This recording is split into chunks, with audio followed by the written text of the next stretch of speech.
Assalamualaikum warahmatullahi wabarakatuh. Balik lagi di channel saya. Di video kali ini saya akan membawakan alur cerita anime yang berjudul Mato Seihei no Sleep episode 1 dan 2. Oke, tak usah berlama-lama lagi, langsung saja ke alur ceritanya. Mato Seihei no Sleep bercerita tentang bencana Mato, yakni peristiwa kemunculan portal misterius yang menjadi penghubung antar dimensi. Dimensi yang asing tersebut kemudian dikenal sebagai Mato, yaitu kota iblis yang menjadi tempat tinggal berbagai monster berbahaya yang akan mengancam umat manusia. Makhluk mengerikan tersebut ialah Suki. Bersamaan dengan itu muncul buah Mato atau buah persik yang mampu memberikan kekuatan supernatural kepada mereka yang memakannya. Namun hanya kaum perempuan yang dapat menerima kemampuan spesial tersebut. Oleh karena itu dibentuklah organisasi khusus yang hanya beranggotakan para perempuan.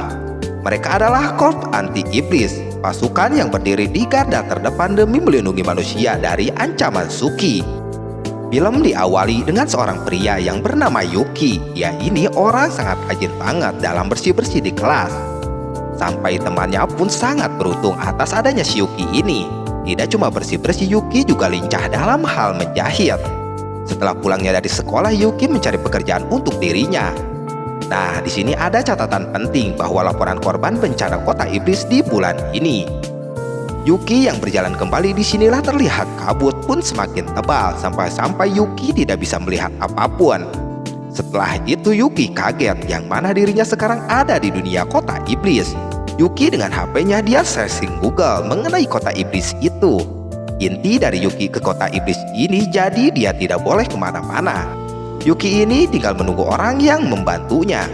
Yuki yang diserang monster dia pun ketakutan begitu. Tak lama datanglah orang yang membantunya. Dia seorang wanita bersama monster yang dia bawa. Cewek itu melawan monster satu persatu dengan pedangnya bersamaan juga dengan monster yang dia bawa.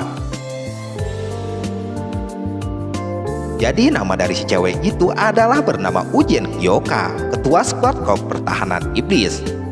Kyota menyuruh Yuki untuk tetap di belakangnya. Monster yang semakin banyak, Kyota meminta Yuki untuk menaiki monster yang Kyota punya. Tak berselang lama datang juga temannya yang bernama Azuma Himari, Okawamura Nei, dan Suruga Susu. Mereka bertiga membantu melawan monster itu.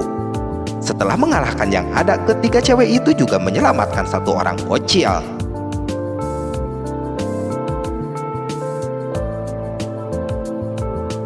Si bocil itu pun menanyakan keberadaan kakaknya. Oh iya, jadi si bocil ini orangnya ketemu dengan Yuki pas sebelum Yuki masuk ke dunia ini. Kembali ke Yuki dan Kyota. Kyota memberikan penjelasan 3 hal yang harus dilakukan kalau menjebak di kota iblis ini. Yang pertama, tahan napas dan menunggu bantuan. Kedua, ketika bertemu iblis utamakan keselamatan dan kabur sejauh mungkin. Dan yang ketiga, jangan banyak bicara. Tak berselang lama si kakak dari si bocil tadi tuh ini. Dia sama seperti Yuki terjebak di kota iblis. Gak pikir panjang, Kyota langsung membantu bocil itu. Karena monster yang banyak mau gak mau, Kyota melawan tuh monster dengan pedangnya itu. Sadar Kyota monster yang terlalu banyak, dirinya pun memasang pelindung biar sedikit aman. Pada saat itu Kyota menanyakan nama dari Yuki ini. Kyota meminta Yuki untuk membantu dirinya supaya bisa keluar dari situasi ini. Kyota meminta Yuki ini mau menjadi budaknya. Gak pikir panjang, pada saat itu Kyota menjadi Yuki ini sebagai budaknya. Dan Yuki sekarang berubah menjadi monster yang sangat sangar banget dengan kekuatan rantai abadi. Dengan itu Yuki menghajar satu persatu monster yang ada di hadapannya itu.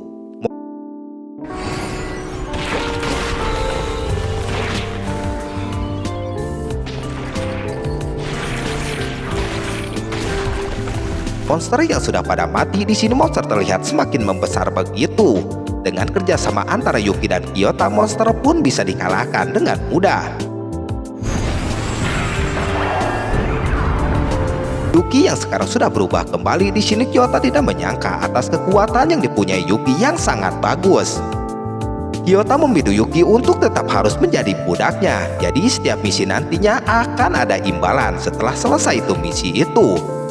Imbalannya itu loh ya mantap. Untuk itu sekarang Yuki berjanji kalau dirinya ini akan menjadi seorang pahlawan. Singkat mereka sampai di asrama, Yuki kaget dengan tempat itu. Menurutnya tempat itu mirip dengan penginapan. Jadi Kyota di sini sedikit menjelaskan tentang rumah ini dan juga di sini dipasang pelindung. Pas masuk, Yuki kaget kalau dirinya diperkenalkan oleh Kyota ini sebagai pembantu di sini. Singkat cerita, setelah Yuki selesai bersih-bersih, datanglah monster yang beruntungnya monster itu nggak bisa masuk karena adanya pelindung di area asrama ini. Tak lama Nei datang. Dia sedikit menjelaskan tentang kota iblis itu, dan Yuki merasa terbantu juga atas penjelasan Nei ini. Tak berselang lama juga datang lagi monster itu dengan tembakan dari Azuma Himari. Setelah itu Himari meminta Yuki untuk menyiapkan makan. Yuki yang jawabannya sedikit agak malas gitu, Himari pun marah.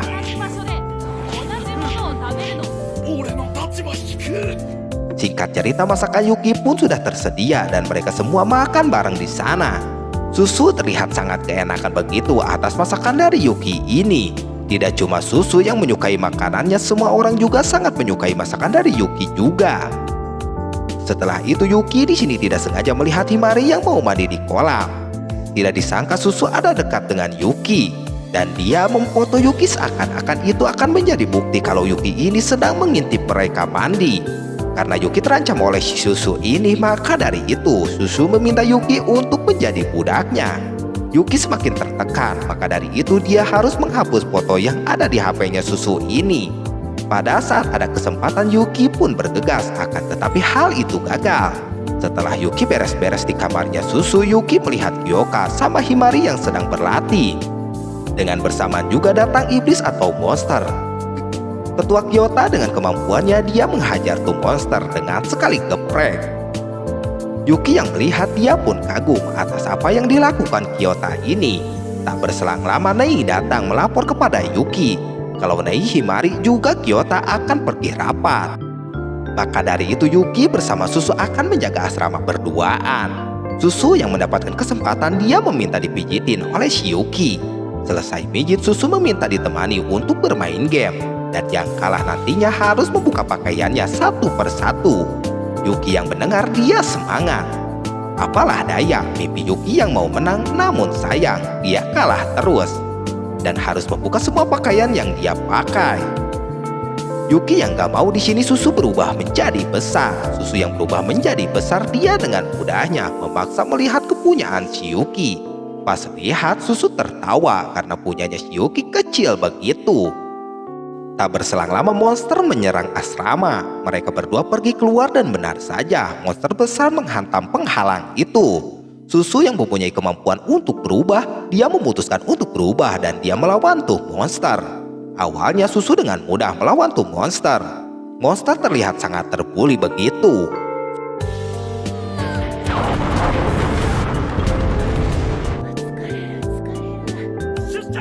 Susu yang tenang, tapi ada satu lagi monster. Susu pun jatuh pada saat itu.